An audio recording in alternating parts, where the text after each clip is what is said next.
Hey everyone, Sarah Strackhouse here with RNC, and I'm here with Lee Richardson, who is the Brain Performance Center Clinical Director and Founder. Thanks so much for joining us. Thank you for having me. Of course. So we're talking a little bit today about the Florida shooting and just some of the emotions that are going through people's minds right now, or heads right now, and kind of how to reset that brain. You talk all things brain, a lot about how to work through some of these emotions. What can you tell us that some people might be feeling right now? Well, I think they're feeling a number of things. Certainly overwhelmed with just what's happening around them. Certainly anxious, whether you're the child that has to go to school or whether you're the mom or the dad that has to send that child to school. Mm-hmm. And you need to look them right in the eye and tell them everything's going to be great. You're going to have a great day. And you get that knot in your throat, because you don't know, is everything going to be great? This is the 19th school shooting we've had this year in 2018. So I think the first thing that you have to do is accept what's happened has happened. And if you go into denial, when you go into denial, you tend to emotionally withdraw, and that certainly won't do you any good. Right. Once you accept the fact that it's happened, some people experience anger. And sometimes when we experience anger, we engage in risky behavior. Sometimes when we experience anger, we lash out. But there's a number of different feelings that you're going to experience. It's almost like, a grieving process, denial, anger. And when you come to the point of acceptance, then there comes some sad and blue with that. Mm-hmm. It really did happen. And that makes us depressed, and it makes us feel hopelessness. So if you're feeling that way, it's not out of the ordinary, and it's okay to feel that way, feel that blueness? It is okay. I think that, that comes with accepting what happened, and being able to process what happened. Mm-hmm. Because when you're in denial, I can't think about that right now. I can't think about that right now. It just keeps going round and round at the subconscious level of the brain, and it'll just go round and round. It'll work its way up to the top, and we'll bap it down. I can't think about that right now. So open yourself up and understand and accept it did happen, and know that school is a safe place. Mm-hmm. And think about what you as an individual can do. And I think one of the main things we can all do is be more observant mm-hmm. to our situation and to our surroundings. And if you feel like something's out of place, report that. Just some basic things. Stop, look, and listen. Right.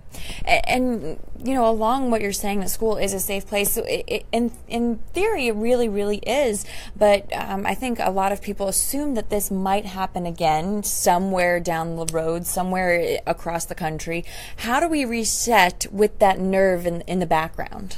Well, I think what we have to do is realize that it's not going to happen automatically. Mm-hmm. There's not a button back there, reset. If only. If only. But we have to make a conscious effort mm-hmm. on how we're going to do that. And if you're an artist and you were really moved by the school shooting, then maybe you create a piece of art. Mm-hmm. That's your way of processing and passing that through. Or if you're a musician, maybe you create a melody.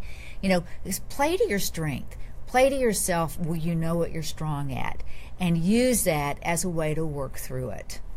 And how important is sleep during times like this? I know for a lot of us, when we get stressed out or worried, sleep is something that eludes us. How important is that, and what are some ways that you can make sure that your brain is getting, the reboot it needs? Well, I think sleep is tied to a lot of the issues that the brain has, whether it's ADHD, anxiety, and sleep is our foundation. And all day long, the neurons and the dendrites are wiring and firing, and they're creating toxic waste. And the only time that these little glial cells, little scrubbing bubbles, can come out and clean all that up is when you're asleep. So sleep is key, and I think sleep hygiene is very important. One of the worst things that we can do is, where's your cell phone when you go to sleep? Right next to me. It is, and it's the blue light from the cell phone. And the younger people, I think it's something like 77% of teenagers report that they text and they tweet while they're in bed. Wow. So you've got to put in place some good sleep hygiene. Try to go to sleep at the same time every night. Try to have a wind down time. Don't eat at 11 o'clock at night. Right. Just think about your lifestyle choices. And so these are all good ways to emotionally reset as well as physically? They are, and some ways that you can kind of reset on a physiological basis is use your breath, practice your breathing, and nobody wants to do it. I have tried, and there's some apps that you can put on your phone that can be helpful. Bio breathing if you have an iPhone. Right. The other thing that you can do is use some mindfulness to try to help keep you in the present. A great app for that is Headspace.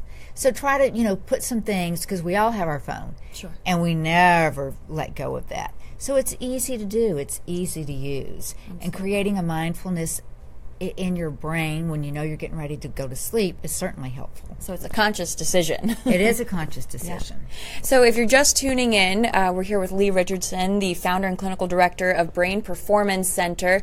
One of the things that we're talking about right now is resetting after a tragedy and getting that sleep and getting that reboot. And something that you've been very vocal about also, and actually your blog coming out on Friday, is insomnia. And those people who go through suffering through insomnia, what are some of the things, after a tragedy or, if people have a lot of stress in their life, what are some things that people can do to combat insomnia in general? Well, I certainly think the sleep hygiene that we talked about. But the other thing, a lot of insomnia has to do with what is going on in your brain. Mm-hmm. Too much fast wave certainly keeps you up. Every part of your body connects to your brain around the sensory motor strip. Your circadian rhythm, your sleep rhythm is set there. Mm. So paying attention to that, because there's things that you can do to create a more normal. A lot of people will take melatonin. Yeah. And a lot of people, melatonin doesn't work for. So I think determining what your issues are, and can you correct that with some sleep hygiene, and with nutrition. Nutrition is important too. Yeah. If we're drinking coffee all day long, or the energy drinks, it is going to impact your ability to fall asleep. There's no doubt. Okay. And can you tell us any other advice you have for people who might have been, might be dealing with some of these issues? The issues being the emotional trauma? Yeah. I think that finding peace with that, and whether that's talking to a family member or talking to a professional counselor or going spiritual, where do you get your strength from? Okay. Play to your inner strength. But you have to process that. You have to accept that it's happened and determine what you can do to help yourself deal with it. And what about parents? Parents telling their kids. A lot of this stuff parents can do. They understand the concept. What about kids who really don't understand exactly what's going on, and might be kind of confused and not know how to handle this emotionally? What should parents be telling our children? Whatever is age appropriate, because the human brain, it's not until the brain is around 9 years old that they can really conceptualize death in a similar way to an adult. So whatever you communicate, make sure it's age appropriate, and think, what do they understand if I say? What can their mind grasp? Interesting. Okay. Well, Lee, thank you so much. Is there any other information you want from people? Let me double check here. Oh, okay. So let me see here. So I drink a lot of coffee. What time should I cut off the last cup? I would say around 2 in the afternoon. Oh. And I've read there's different research on different things, but halfway through your day is a good point to stop it.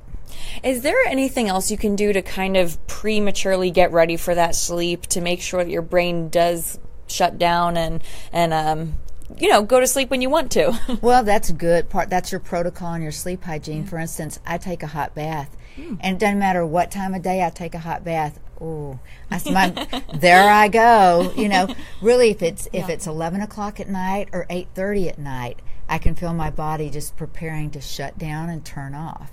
So sometimes people listen to music, they listen to meditation, or they meditate. That's, again, play to your strength, what calms you down. I've noticed whenever the fan goes on, that white noise puts me to sleep. So maybe I'll start putting that on whenever I'm tired to make sure I get the proper sleep. I have clients that say they sleep with 2 to 3 fans every night. Oh, okay. Well, perfect. I'm not alone. All right, let's see. They said, thank you. That's helpful. Is there anything else you want to tell people before we go?